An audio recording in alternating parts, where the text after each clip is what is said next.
Ah, there we go. All right, so welcome to week 2 of data extraction, transformation, and loading, IT417. So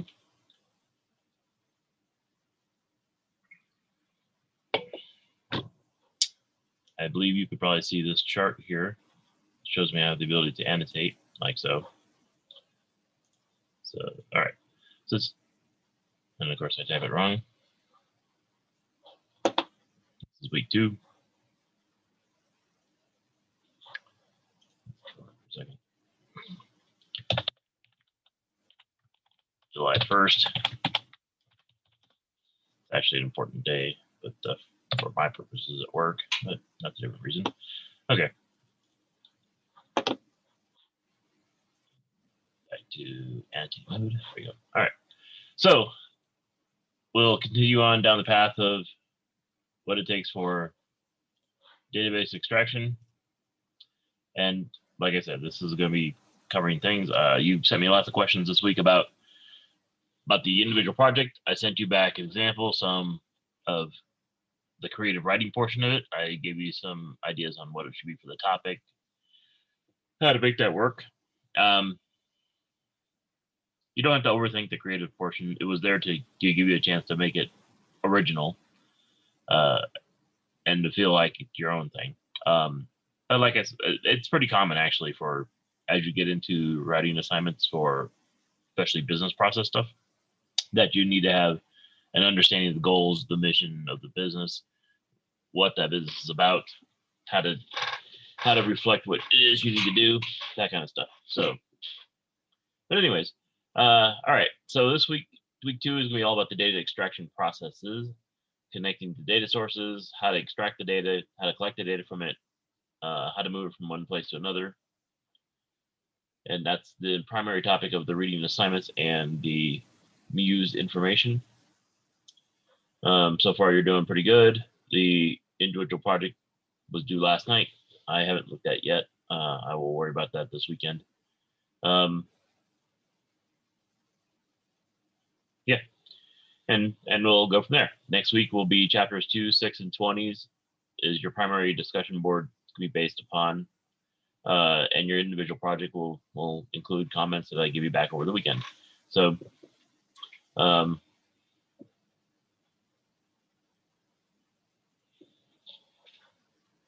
we'll update as we go. I have uploaded these things to the I emailed them to you. I will upload them here shortly to the portal as well.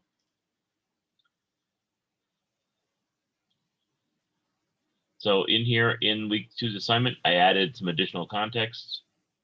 So you have more of the structure for the class now in place.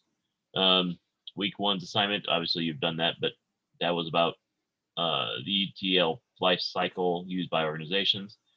There is a set of online material that's provided by CTU that's related to data requirements analysis to go along with your work from week 1.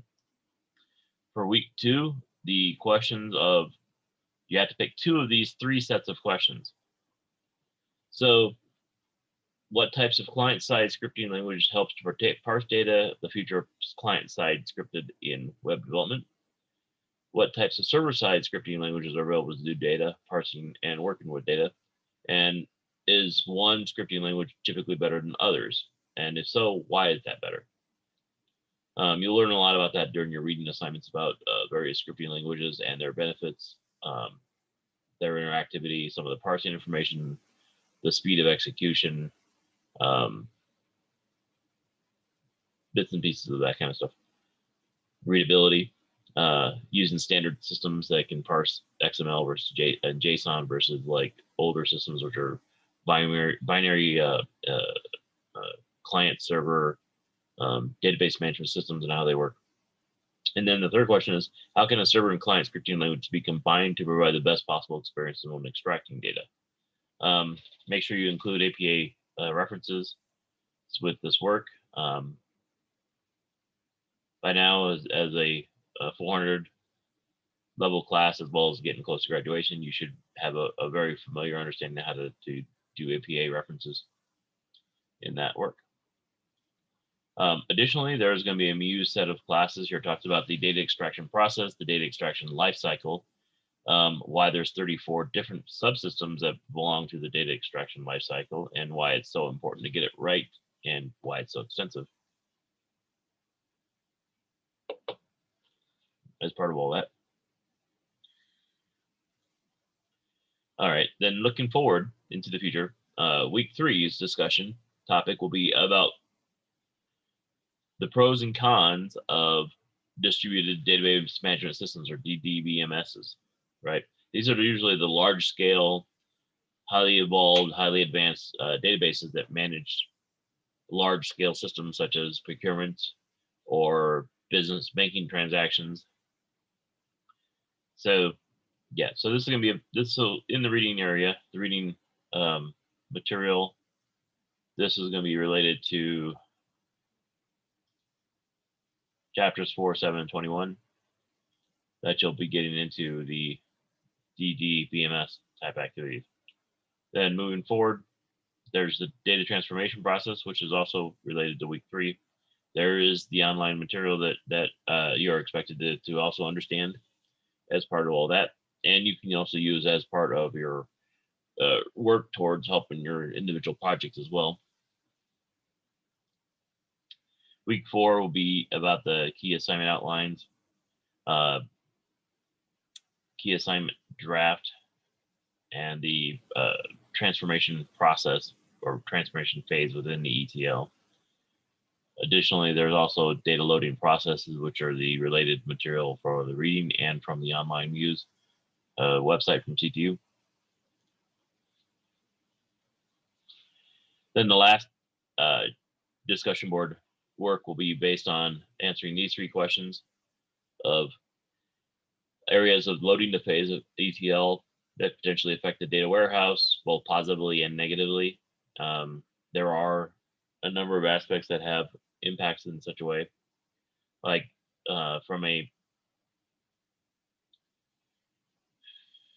let's take it from a infrastructure standpoint, right? So if I needed to extract data from one old set of servers or an old set of storage array using like Oracle, I would need to build an extraction process which would export the data from Oracle and allow me to save it either in a transportable mode of information such as an XML or JSON file, and then import it into my replacement database, say a Manga database, so that I can use that in a much more efficient manner, and I can build a faster set of relational tables to do so. In a positive means, I am going from obsolete hardware that could fail at any time and an overly expensive licensing system to something that is more open source, cheaper to maintain, but requires more of a database admin on staff to do it.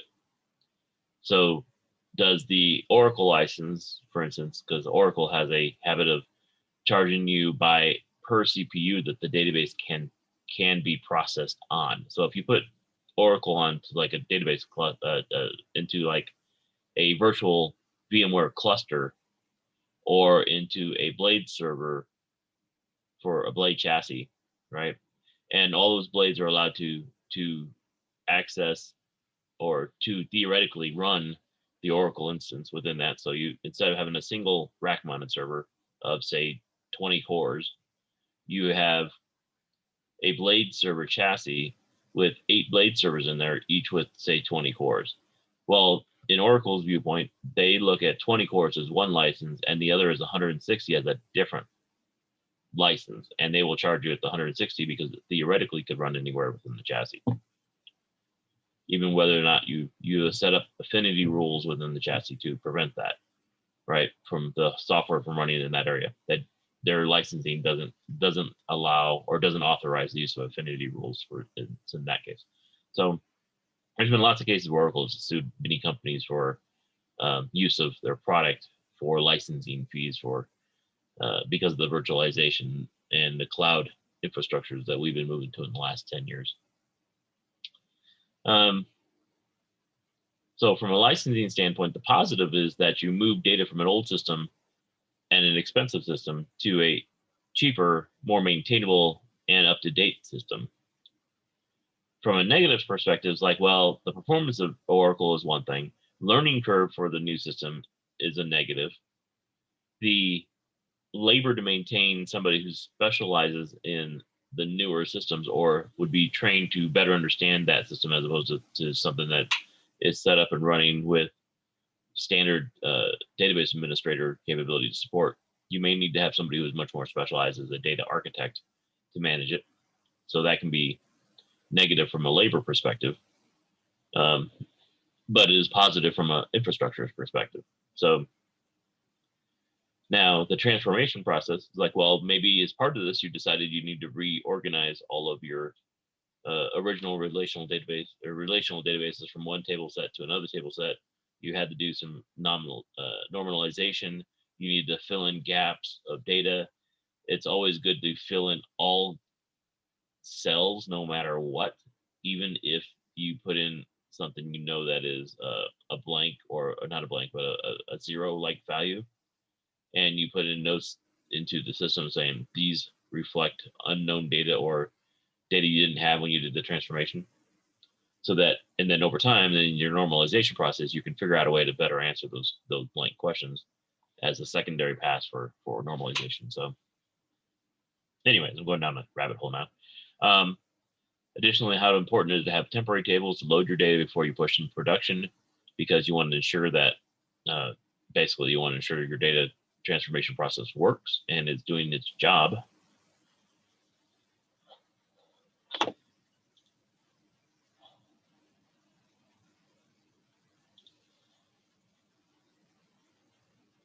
Yeah, I am recording. Okay. Yeah. And how does multiple databases affect your data warehouse? Well, you may have lots of data streams. You may have lots of data sensors. I deal with a lot of, well, I deal with lots of data feed inbound from multiple remote things like satellites and cameras and servers producing data that I extract information from to make use of, right? So in that case, multiple datas come into the warehouse. So I have to worry about the network throughput. I have to worry about the number of WAN connections. I have to worry about, can my firewall handle the throughput? Does my firewall rule set not block what I need? Does it block the stuff I don't want? Those are all important things I got to keep in mind, right? So once I get that data, I can then merge it to a number of front-end processors, we call FEPs, front-end processing systems, that manipulate the data, terminate any encryption, terminate TLS, process to make sure it's valid inputs from the right source, and then dwindle it down to that which is a format that I actually make use of. And then I merge those into my data warehouse, and say metadata can store it if I'm using a Kafka setup, or I can use a larger scale databases for accepting data through APIs, or I could be processing with microservices or containers for a backend processor data server with like a layer 7 firewall in between the FEP and the backend, or the FEP and the original source. Anyways, all those are important things I have to worry about from a topics perspective. And like I said, there's data warehousing processes, and all the pieces involved are part of the Muse as well. So you have access to all that online data. Those are all things to take into consideration as part of the ETL process. All right, so this is the first week of your individual project. I will definitely be providing you some feedback. Don't panic over my feedback.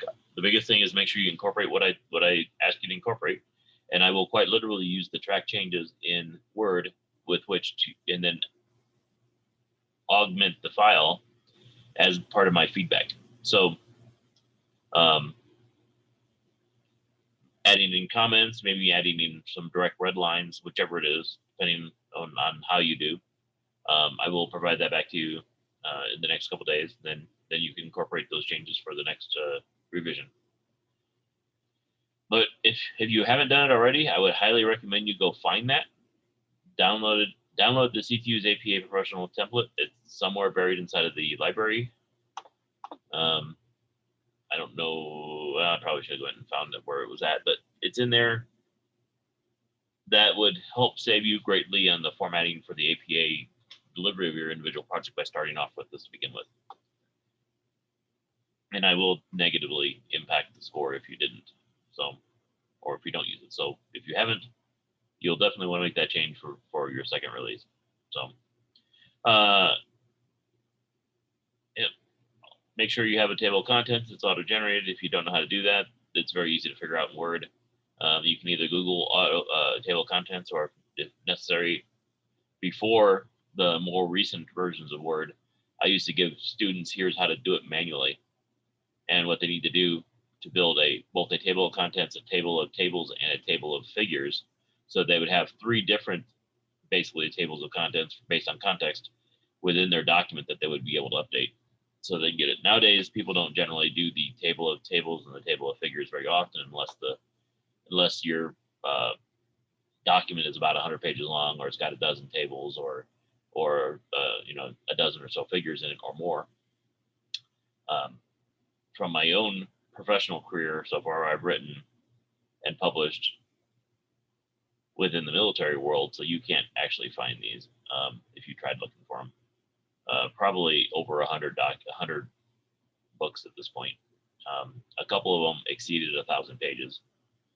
I haven't done much writing like that in the last couple of years, but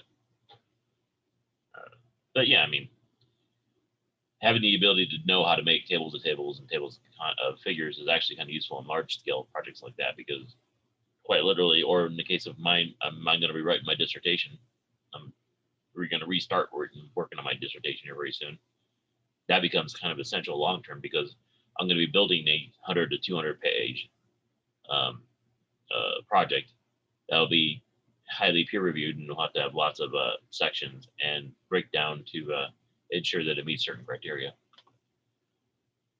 So these little 4 and 5 page pieces are nothing when you have to worry about a section of a dissertation being 25 pages with, all the research and background information you need for each of those sections.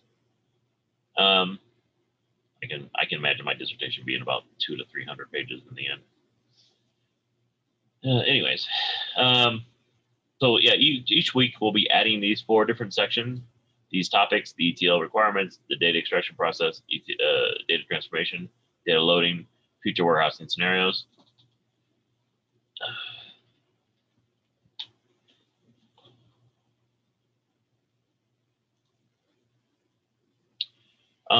As part of this project, reading into some of the discussion board topics and some of the expectations in the assignment of the individual project, that is where the MySQL or MySQL Workbench can matter, because it'll let you build an actual database to reflect and help with answering the questions regarding the individual topic, so individual project.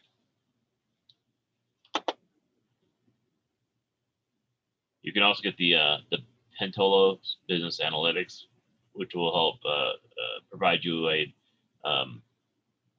development environment for your ETL process or ETL scripting. So this link is a valid link, but it does send you to something called the Hitachi Social Innovations Forum, which is a replacement of what the Pentaho Business Analytics originally was. It is what it is, but that's the right place to go to. So just so you know. The first week's expectations were about function, role, organization, audit, balance, control, utility, the 4 layers of approach for the ETL, also setting up the stage for what your paper is about, the individual projects to be about, the creative writing section of it to basically lay the groundwork. This is what my business is about, my business requirements, my business goals are, so that you can have a story to build into. The idea being it's easier to write things like this when you have a story you're trying to craft as part of it. So that's why I do the creative bit included in the individual projects.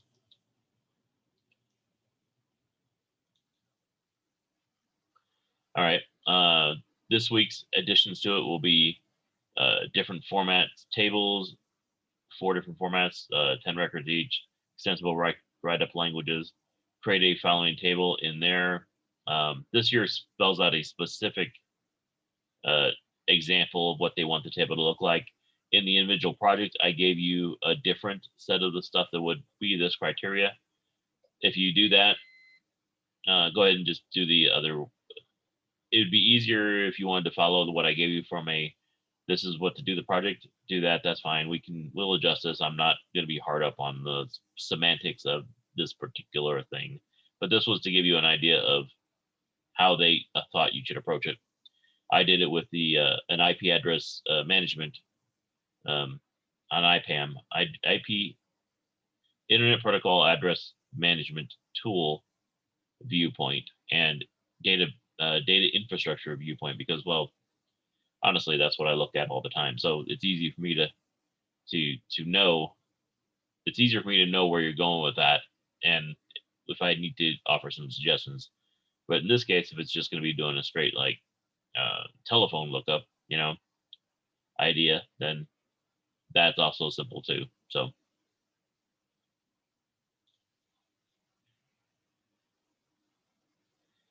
the third week's or next week's work after this will be about the transformation, the business, building specific business rules and functions for transforming and why you're doing it, specifically how that benefits the business, how it impacts the business goals, what's the end result you're trying to get out of it.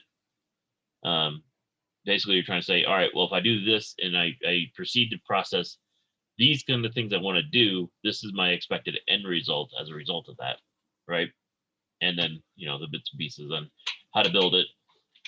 If you want to do it, make it functional inside of SQL, that's fine too. That's kind of where this is addressing the idea is that it wants you to actually do it inside of SQL.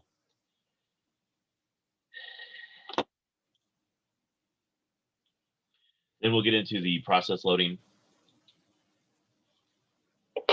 portion of this, data loading, and the data warehousing bit of it, and how the roles all work, and how it ties back to your original requirements section in the end.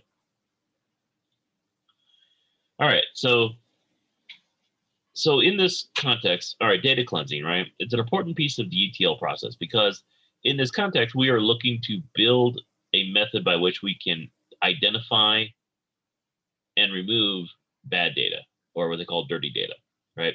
We want to build a profiling process to basically selectively go through our source of data and look for what is truth and look for all those anomaly cases and figure out how to identify the anomaly cases in order to filter them out.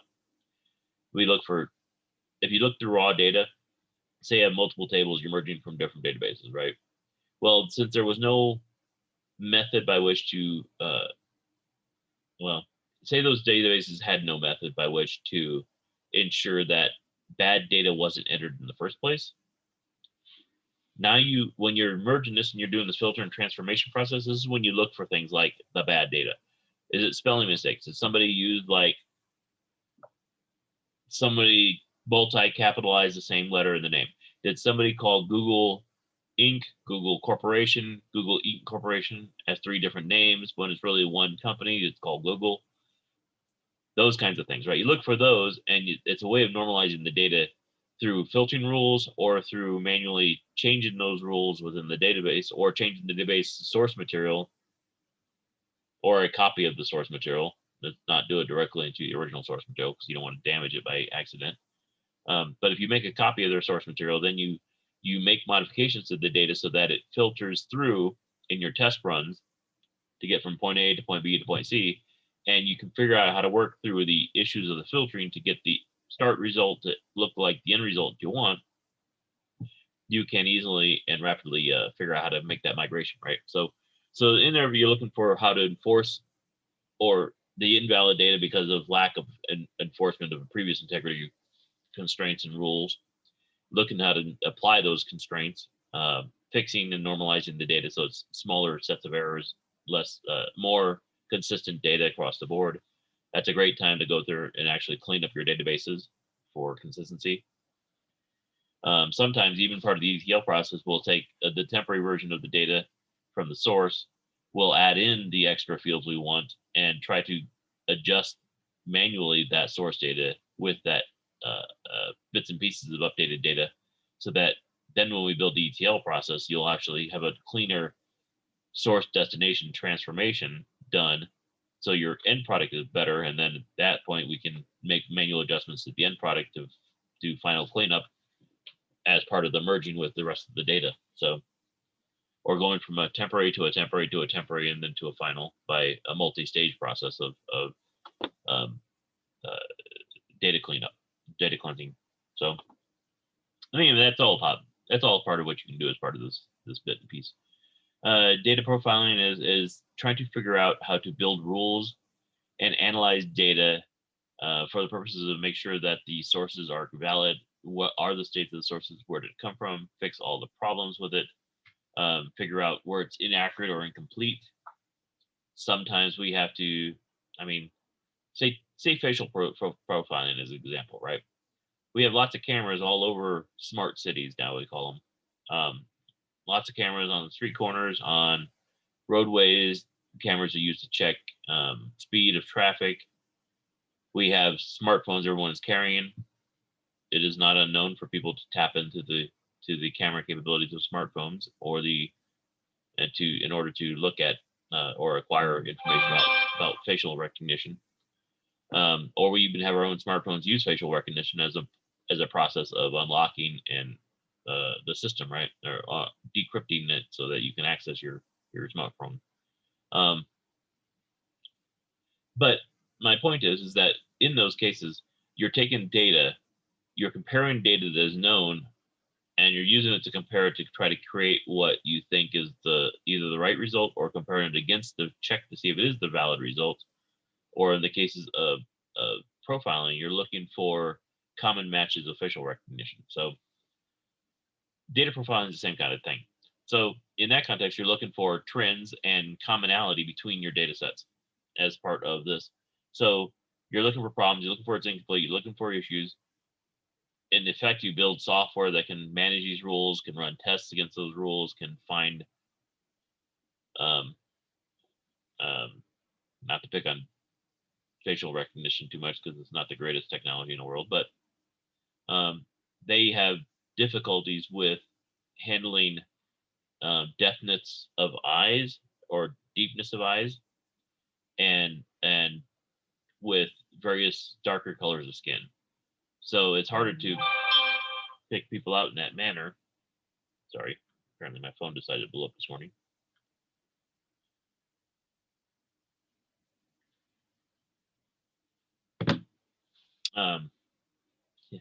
Yeah, so my later project today is I got to go manage a delivery of about $10 million of hardware to a facility.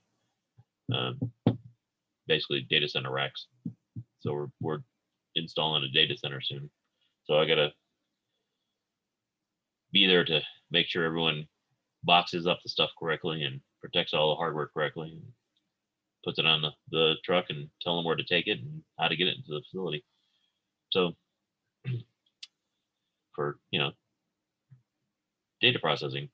So data warehouse processing. So anyways, not the side step, but all right. So back to data profiling. Examples of what you'd want in your verification rules is how to look for uniqueness, how to accept various ranges of valid inputs, what are the primary keys, the foreign keys. When you're building new databases, it's oftentimes you want to have a plan to create a new primary key, because let's go to the project that I gave you, right? I gave you 4 different sources, multiple labs in question, right? But what I didn't spell out, and I do expect you to have in there, is the identification. Oh, it's 4 different labs with similar types of information. So how do I tell which specific system came from which specific lab as part of the one database? So part of your transformation process would have to include migrating to or identifying where that source lab's information is, and then tagging it somehow with metadata that is part of that source. So that'd be a case of where your data cleans and your data profiling is you're adding an additional field or additional column, identifying it with that particular lab as where it came from its source. Okay. So that's in fact that becomes one of the primary keys. So to your database relationships. And ultimately, the ETL process wants to end with the delivery of correct, reliable, relevant, and complete information for the end users to use. In effect, you want your database to work. You want your database to have all the correct information and be valuable such that the users can actually use it in the end. And that it becomes we now have it, why would we ever go back problem? Oftentimes in requirement space, you get information from the end user of things they want to do, but when from the people who think about the stuff, but then you have the people who actually do the work on a day-to-day basis, and they hate change. They hate new tools coming in to modify their stuff. They become set in their ways because they know how to do their job. All they want to do is their job. They don't want to have to learn anything new. They don't want to have to change the way they work day to day. That's databases are a perfect example where people tend to fight back a lot, sometimes, and as well as new infrastructure architectures or major shifts in the community of systems, where they will push back on you made changes that interrupt my understanding of how to do my job in the most efficient manner, and they will push back because they don't like to be disrupted or have to learn new systems in order to be things. Whether or not it's a better system, but you got to convince them with good quality design and implementation that it's smoother, it's easier, and you're saving your time. Save yourself some time. Once you learn how to do this, it's going to be saving you effort, time, and money, and it's better for your life long term. So you got to be able to build a system that proves that. Failure to be doing that means you failed to meet a successful completion for the end user, or you failed to meet the end user's expectations correctly. Data extraction. All right, so extraction process is basically how you get the data from. You're going to go from a binary database. You're going to go such as Oracle or Access database. Are you going to be pulling it off from flat files, text files, XML files, JSON files, which are all human readable and they're all like comma separated, or they have tags such as that basically in brackets you put a name, you put data, and then you put then the bracket slash in the name to end the end that section of data. So that's kind of how an XML or JSON file tends to work. Flat files, comma delimited, tab delimited, um, pipe delimited. Those are often used for converting from Word tables over to, well, text, direct text. Here's an easy way to do it. I do it, take direct text in this case, put it to a text notepad, search and replace like various pieces I want to put those pipes or commas into. I then copy it over to Word, convert Word over to a table by highlighting the thing and doing the convert to table and give it the special character that I use this inserter with. It then makes it to a quick table, and then I can copy and paste it directly over in Excel, clean up the data quickly, make all the tables align, and now I have myself the start of effectively a quick database, right? From just some raw text data that I had sitting around. It's very useful for a lot of small activities to do it that way. But the same process still applies even for large activities or for database transitions. So you just have to have something where you understand the format of your flat file, manipulate in such a way that you can build it into something that can be then edited into the various columns mechanically that can then be scripted and parsed by your parsing tool. So, all right, extraction of the process of ETL is about separating into smaller steps to create a more specialized, robust process. So the idea is you take the data, you put the data into the format you need, you get it to the next phase. So it's like, all right, I took the data, I put it into something I can read. It's now what I need it in the format and the thing to do. It's a modification process, right? then you take it and you clean the data, you sanitize the data, you set it up so you can make it useful in the next bits and pieces. And if you need to, you can then figure out where your problems are, identify your problems, fix your individual problems so that your parser can work better. And that's why you go back to the test thing, right? Your test data is there to, you take the example of the source, you don't damage the source. Your test data, you work with the parser, or you modify the data in order to get through your parser to end up with the end result that you want in the end, what you're looking for. Breaking it down to small steps allows you to make reuse of code. It is always better to reuse code that's well tested instead of building complex modules that require lots of debugging at a later date. Getting data from the original format to something that's smoother. Sometimes you have to review the data. You have to go line by line. Sometimes you have to create the extraction rules as need be. Sometimes you have to partially parse it. You have to. It's better if you also write pseudocode and how you're going to do the whole logic. Write the actual code, test the code, put it into production, ensure the proper cleanup. That's all based on the processes you're doing at the high level of your data extraction and data migration. It is worthwhile to build yourself a flow chart or a Gantt chart, set of milestones, activities, timelines. That's why I call it a Gantt chart. Plan of actions and milestones are POEMs. POEMs are an industry term, by the way, that you'll want to get to know and understand, and in the right field, love. So, pseudocode is basically the process of writing code in English text on how you want to do the process, so that you can review it with others to make sure that it covers all the aspects you need to. You can walk it through several times with as a review process, and then you build your actual code to do that process. It is far easier to write code in pseudo and then to real code, because you're thinking through the problem in different aspects with different people throughout the time, right? So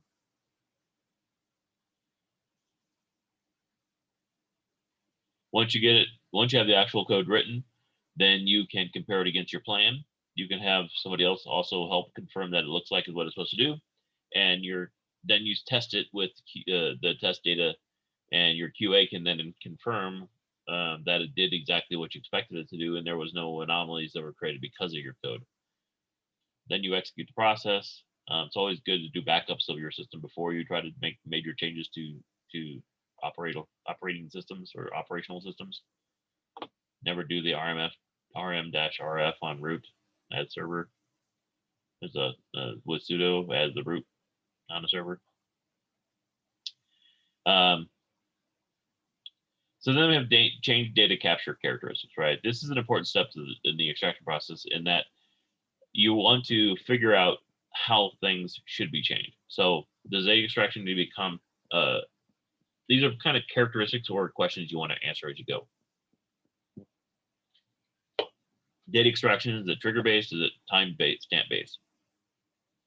In the book, these answers refer to your reading material. In this case, temporal values, based on temporal values, is a time thing. So temporal is a time, so time loop based. So your time based stamp. Accomplish when insert, update, delete, current table. It is a trigger based, because that is an activity that's being pushed by the user or by something that is causing an update to a transaction. Either somebody pushed a button, somebody sent a record, somebody made a transaction on a database, something caused the trigger to occur. Okay. Data extraction would insert or the log. If it's a log, then that's just constantly acquiring data when anything ever happens, in which case then you go log based, right? But 9 times out of 10, most of your extraction is going to be based on trigger based, not necessarily log based. At least in the field. Data extraction and compared based on comparison of data when no time steps are available.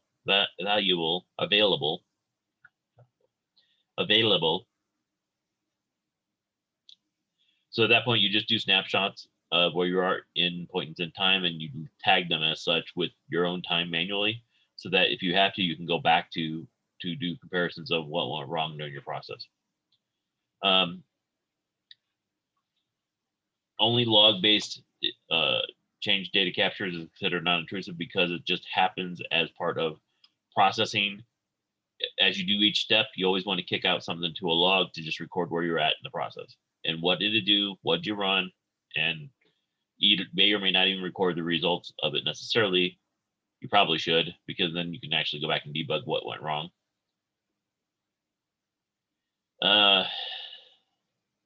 Time-based stamps does not have a distinction between inserts and updates. because to it, a time-based change is always sequential. It's always in time order. Every change is an insert and or delete.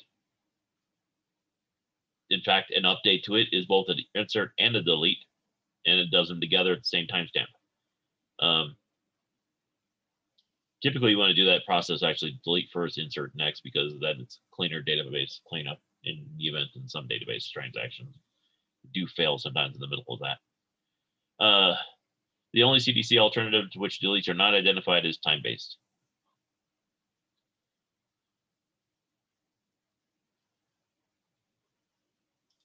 All right. There's something else called the data warehouse lifecycle. It's this is the book reference here that talks to it, but it's basically, this is all of the 34 different efforts need to be done as part of an ETL framework. And when you do this a lot, you want to master this kind of design. And it is actually quite useful to have that, because there's people who are experts at Amazon and Google who do nothing but ETL type work. But they've built entire frameworks with which you do this in order to master multiple tools, multiple toolkits, in order to make certain aspects of it to go faster and more smoothly on a regular basis. But it goes back to the data profiling as a keystone piece of that. It's an aggregate of all the lists, how to figure out and gain insight to your structure, and how to gain context, knowledge, and understanding of your data. Data cleaning is part of it. That's where you look up the rules and errors. Dirty data is where you have things that you need to be fixed or eliminated because it's faulty data. Data profiling is where you're looking for certain types of pieces and assessments and what would be considered valid. So the first the process is always the extraction piece, where you gain access to get copies of, make copies of your source data, start manipulating it as need be in order to get into the point where you can stage it with the parser to figure out where your next phase is at. Your second phase is always the change data capture. The third phase is your extract system, where you're pulling the information out of.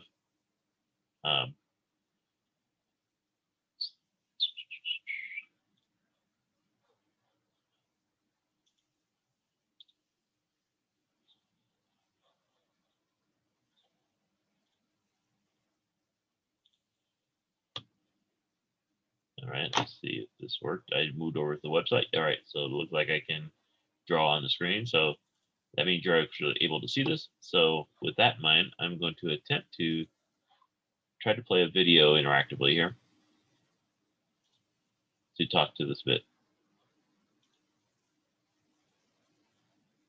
The profitability of an organization is dependent on its ability to engage in effective, sound business decisions. To do this, the organization must be able to access a complete and accurate view of customers, vendors, and related transactions. This information is likely stored across the enterprise in numerous departmental areas, business units, and various applications. As organizations change over time, mergers between locations and other acquisitions change the dynamics of the data warehouse environment. The Data Warehouse Lifecycle Toolkit is used to guide data warehouse personnel in managing the entire lifecycle of the data warehouse. The purpose of using the 34 subsystems of the extraction, transformation, and loading (ETL) framework is to effectively cover the crucial extract, transform, and load architecture components that are required in most dimensional data warehouse environments. The purpose of Subsystem 1, Data Profiling System, of the Data Warehouse Lifecycle Toolkit is to gain insight into the content and structure of the various data sources and to detect changes in source systems that were made since the data warehouse was last loaded. The main goal of data profiling is to aggregate a list of all records that meet certain criteria, thereby allowing the profiler to determine the nature of the content, the context of the values, and the overall quality of each source of data. By profiling the data prior to extraction, a better data integration result will occur and ultimately result in a higher quality of data used in the ETL process. Data cleaning is an important part of any ETL process. There are common errors in data stored in databases, and using rules to filter dirty data is an important part of the data profiling process. Dirty data are defined as data that are present and in violation of a rule that they were supposed to adhere to. Data profiling involves the process of trying to determine what the rules are or should have been, and then analyzing the extent to which the data adhere to those rules. An assessment of the state of the data values in a source can identify areas that are problematic because of a lack of completeness or inaccuracy. Software that is used for profiling can be used to create tasks to test the data to determine what rules the data are supposed to follow. The rules that need to be checked are selected by the user of the software, and the set of columns to be analyzed are chosen. The first step that is used to get data into the data warehouse environment is extraction. The process of extraction involves gaining an understanding of what the source entails by reviewing the source and subsequently copying the data that are needed for the data warehouse into the staging area. This will permit the data to be manipulated further as needed. Upon the data being extracted to the staging area, several processes can occur, such as data cleansing, resolution of domain conflicts, deduplication, and more. The second phase of the extraction process involves Subsystem 2, Change Data Capture System. This phase is used to determine what data sources have experienced a change since the initial loading of data content into the data warehouse. Change Data Capture actually isolates the change source data since the last iteration. The third phase of the extraction process involves Subsystem 3, Extract System. This phase is used to actually extract the data from the source and is considered to be a primary element of the ETL architecture. In the event that all of the source data are located on a single system, the process is considered relatively simple. If the source data are on different systems, environments, or in various database management systems, then the process can be more complex in nature. It is very common that one procedure will not effectively extract data from various sources.